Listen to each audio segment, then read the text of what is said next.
Hello, and welcome to the Sound Objectivity Podcast. My name is David Campagna, and here's a question I want you to sit with. If you stayed on your exact career track you're on today, where would you be in 3 years? Would you feel accomplished, or will you feel stuck? This episode will help you answer just that. Let's get into how to perform a personal career audit so you can stay aligned, in control, and on track towards the life and work you really truly want. Let's start with what is a career audit and why do you need one? Well, a career audit is a personal check-in.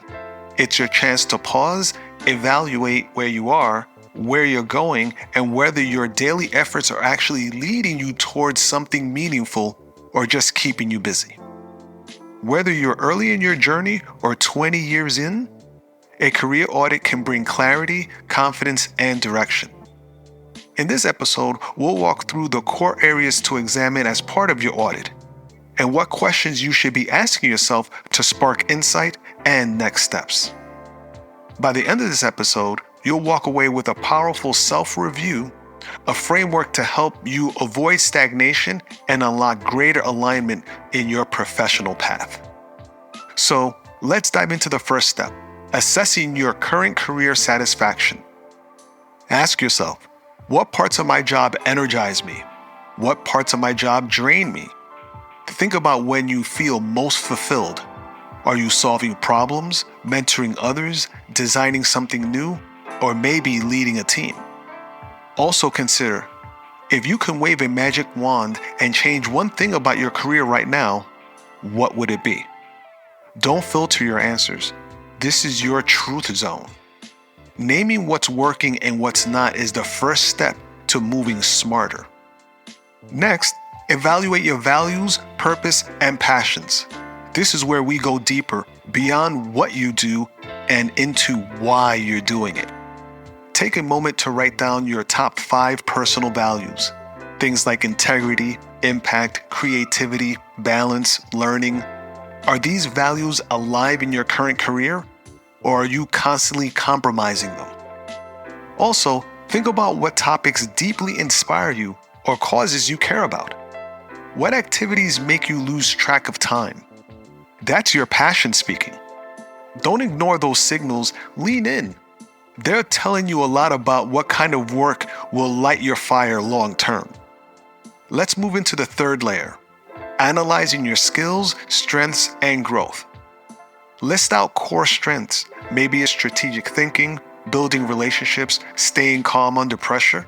Whatever it is, write those down. Then identify 1 or 2 skills you'd like to develop next. Not just skills that help you keep your job, but the ones that future-proof you and expand your options. Also take time to reflect. How much have you grown professionally in the last 3 years? Maybe you led your first team, navigated a big market shift, or learned to manage up with confidence. Those are growth moments, and they matter. Don't overlook them. Next, it's time to get honest about your ideal lifestyle and work environment. You have to ask yourself, what is the ideal number of hours I want to work each week? Let's be realistic about this. Is it 40, 60, 25? What type of environments help you thrive? Quiet and focused? Collaborative and social? Fast-paced? You have to figure these things out. And what about flexibility and remote work? Is that a desire or a need? These aren't surface-level preferences. They shape your energy, your mood, and ultimately your longevity in any role. Now, let's shift gears to something we don't always talk about enough. Our fears, the risks we take, and the mindset we need. There are fears holding you back from a career change. Maybe fear of success and the pressure that comes with it. What beliefs are keeping you stuck? Thoughts like, I'm too old to switch careers, or I'm not good at sales, or I don't have the time. Those are all limiting beliefs. Recognize them for what they are. Beliefs, not truths.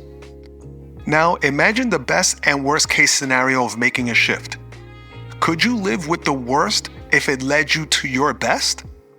You're more capable than your fear suggests. Let's bring this all into action. Set clear goals and identify clear next steps.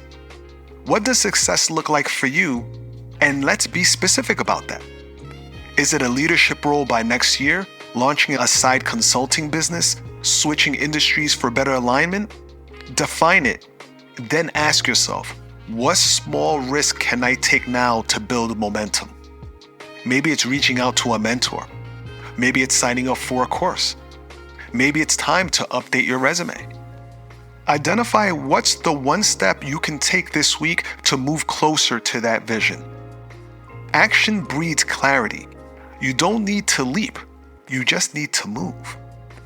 Last, but never least, seek support, get feedback, and stay connected. Who in your life can support you during this transition or exploration?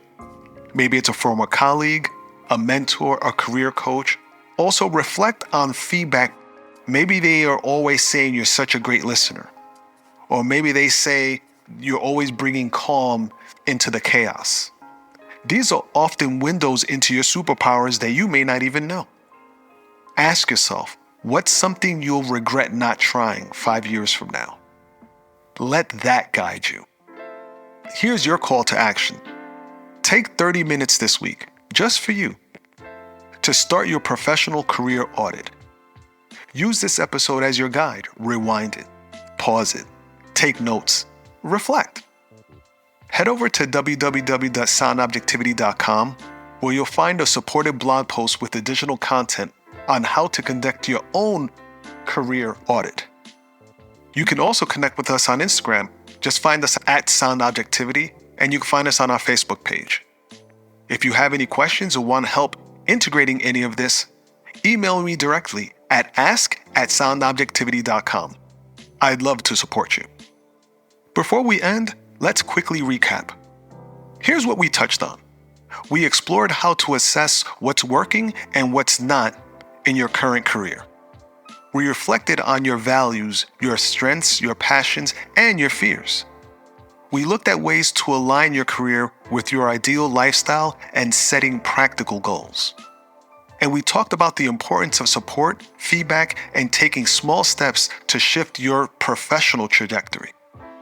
You've been listening to how to perform a career audit to stay on track.